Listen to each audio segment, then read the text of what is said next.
Okay, now, top of page 28 um, starts talking about how rhythm is written on the page, and which is another aspect of music theory.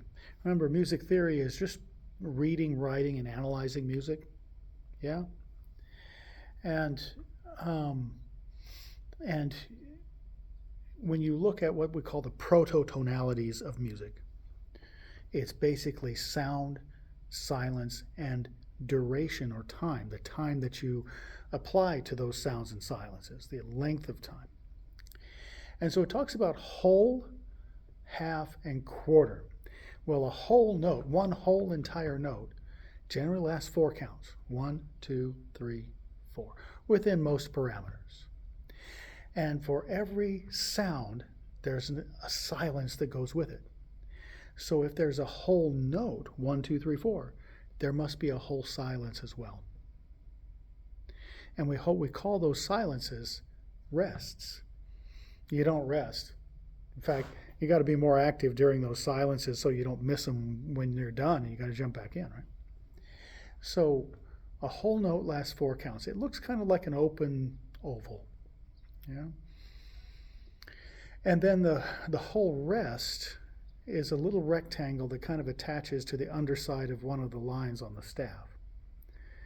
And that one can be confusing because the half rest is that same little rectangle, but except it kind of sits on top of one of the lines, the center line or of the staff, And so those can be confusing because they look the same.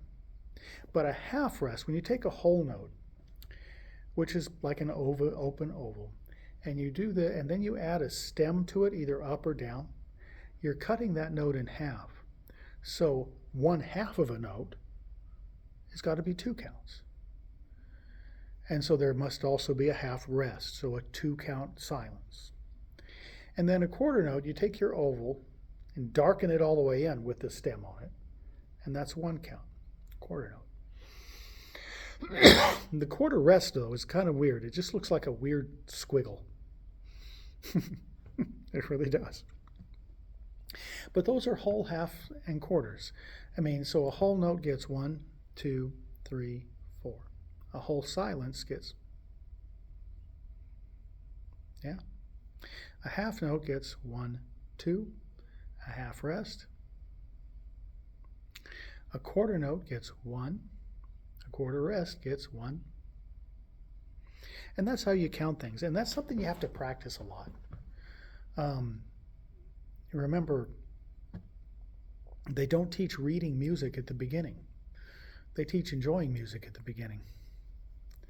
When you're a real little kid, they want you to enjoy listening to it. And it's not till later, after you've done years of reading whatever language you're learning at school and mathematical symbols and so on, that they start introducing music symbols to you finally. So usually your music reading is several years behind your language and mathematical reading because they just started at a different time. So it takes time, but there's a little bit of reading.